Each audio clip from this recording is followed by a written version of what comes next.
Still see our tabs, so far so good. Tracy, Mimi, water.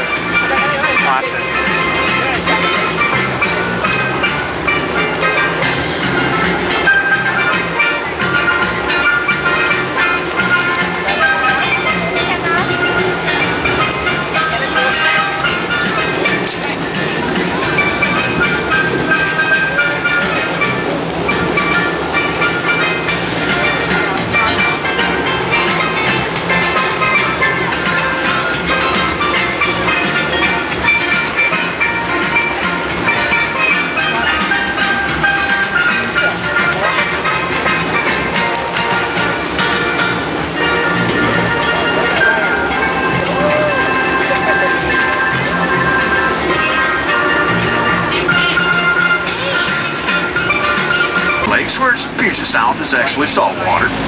Speaking of sand, they kind of roll. Well, and have a beautiful day beyond the water. When I saw you, I knew we'd go together like a winged slide. We're coming up on one of the most famous movie locations, and it has to do with that music we're playing. That was music and dialogue from the hit 1993 film Sleepless in Seattle. That movie starred Tom Hanks and Meg Ryan.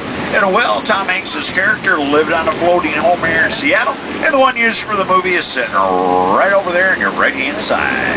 You see that kind of light grayish-green house with the darker green trim, nice full wrap-around wood deck, couple of red chairs sitting out on it there. Well, that home right there is actually the one they used in Sleepless in Seattle. Now, Tom Hanks stood on that dock, watched a little fireworks shot off out here in the lake. A couple of scenes of him running around there as well, looking for his son who would run off to New York City. And a couple years ago, the American Film Institute did name Sleepless in Seattle one of the top 10 all-time romantic comedies ever made. In fact, I heard they're actually working on the Sleepless in Seattle, the musical. So we'll be looking for that to come to a Broadway play to you pretty soon.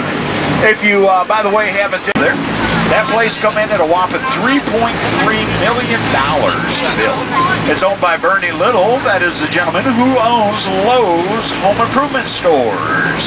So definitely, as evidenced by that, there's a little bit of money to be made in the home improvement product business.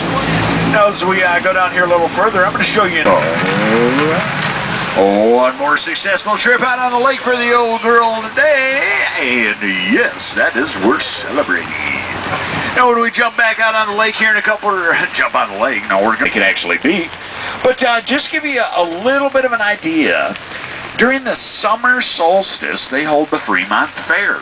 It's a two-day event. 100,000 people come out for that fair each year. The big to-do is, of course, the Solstice Parade. It's held here on 34th Street, Fremont Avenue and such.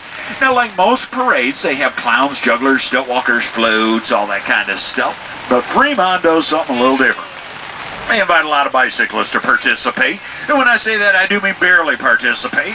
Because all the bicyclists that come to ride the parade, they show up the morning of. They're pretty much wearing their bicycle helmets.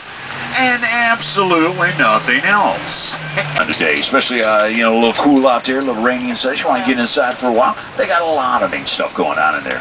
Now, we're almost back to the ticket booth here. We got just a few cars to get through. Going to be pulling in here, hopefully not taking down a billboard or an awning, which would cost me my job, just like that. Boom. But nonetheless, I want to say thank you guys very much for coming out and riding the ducks today. It's been my pleasure and privilege to show you around the city and such. This is Seattle in the wintertime, guys. If you get a chance, come back during the summertime and take a duck tour as well. Beautiful, beautiful when the sun's out, seeing all the mountains and everything. Give you a little different perspective of the city. But nonetheless, here's the deal. Once we get pulled up here and stopped and everything, I want you to definitely take a look around your seats there. Make sure you have everything you brought on board the duck with you. Hats, cameras, keys, cell phones, all that kind of stuff. Also, be careful going down the stairs as they can get a little slippery and everything. And if you do me one favor too, is to